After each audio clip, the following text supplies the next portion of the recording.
lahir sekitar tahun 874 di Basra, Irak, dan meninggal pada tahun 936 di Baghdad. Dia adalah seorang cendekiawan Muslim yang terkenal karena perannya dalam pengembangan teologi Sunni. Al-Asy'ari awalnya adalah seorang Mu'tazilah, menganut paham teologi rasionalitas yang menekankan pemikiran logis dalam pemahaman agama. Namun, setelah beberapa perdebatan intelektual dan pengalaman pribadi, Al-Asy'ari meninggalkan Mu'tazilah dan mengadopsi pandangan-pandangan Sunni yang lebih tradisional.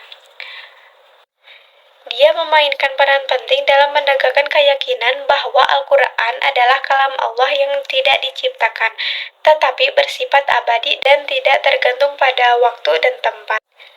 Al-Asy'ari juga menolak beberapa konsep Mu'tazilah, seperti kebebasan mutlak manusia dalam memilih tindakan mereka, dan menegaskan keyakinan pada ketentuan ilahi dan qadar atau takdir. Ia memandang bahwa manusia memiliki kebebasan relatif, tetapi Allah memiliki pengetahuan mutlak tentang segala sesuatu yang akan terjadi. Pemikiran Al-Asy'ari kemudian menjadi dasar bagi salah satu mazhab teologi Sunni yang paling dominan, yaitu Al-Asy'ariyah. Pemikiran dan ajaran Al-Asy'ari sangat mempengaruhi perkembangan Islam Sunni dan teologi Islam secara umum. Karyanya terutama dalam bidang teologi dan kalam tetap menjadi bahan studi penting dalam dunia Islam sampai saat. Selanjutnya, saya akan menjawab pertanyaan-pertanyaan yang telah saya buat. 1.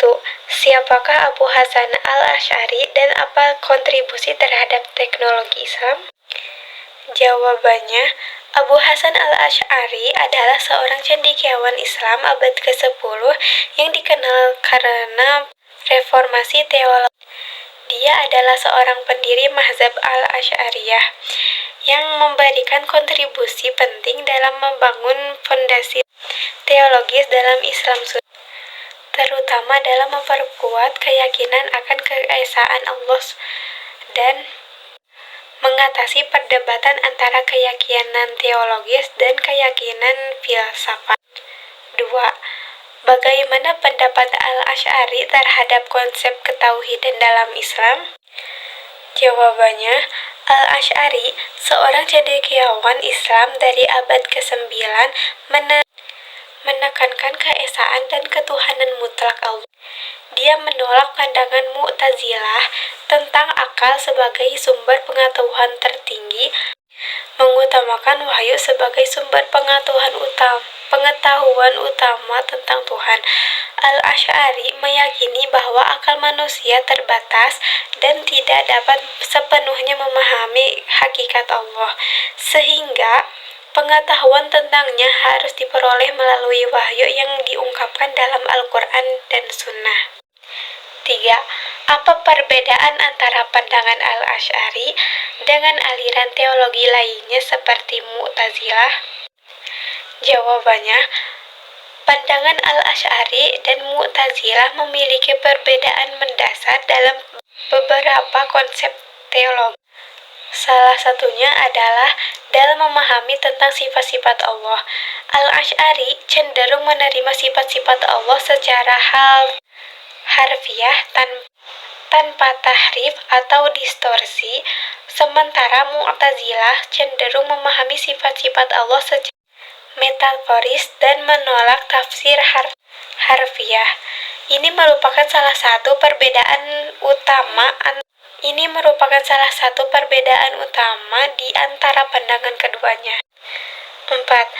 Bagaimana Al-Asy'ari memandang sifat-sifat Allah dalam kaitannya dan ketauhidan? Jawabannya, Al-Asy'ari, seorang cendekiawan teologi Islam, menganggap sifat-sifat Allah sebagai bagian integral dari konsep ketauhidan. Baginya, sifat-sifat Allah adalah sifat-sifat yang tidak bisa dibatasi atau dibanding dengan makhluknya. Sebaliknya, sifat-sifat Allah adalah unik dan absolut, membedakannya dari sesuatu yang ada. Al-Asy'ari menekankan pentingnya memahami sifat-sifat Allah dalam konteks ketauhidan untuk menghindari antropomorfisme atau mengasosiasikan Allah dengan makhluk.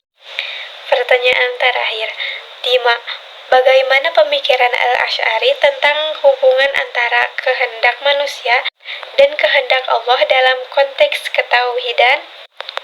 Jawabannya, Al-Asy'ari seorang ulama muslim, abad ke-9 dan tokoh penting dalam aliran teologi Sunni, memandang bahwa kehendak manusia dan kehendak Allah adalah dua entitas yang berbeda. Baginya, manusia memiliki kehendak dan kemampuan untuk membuat pilihan bebas, tetapi Allah mengetahui semua pilihan yang akan dibuat manusia dan diberi izin untuk terjadinya sesuai dengan kehendaknya yang maha adil. Dalam konteks ketauhidan, Al-Asy'ari mengajarkan bahwa Allah adalah Sang Pencipta yang mengendalikan segala hal, termasuk kehendak manusia, tetapi tetap memberikan manusia kebebasan untuk membuat pilihan.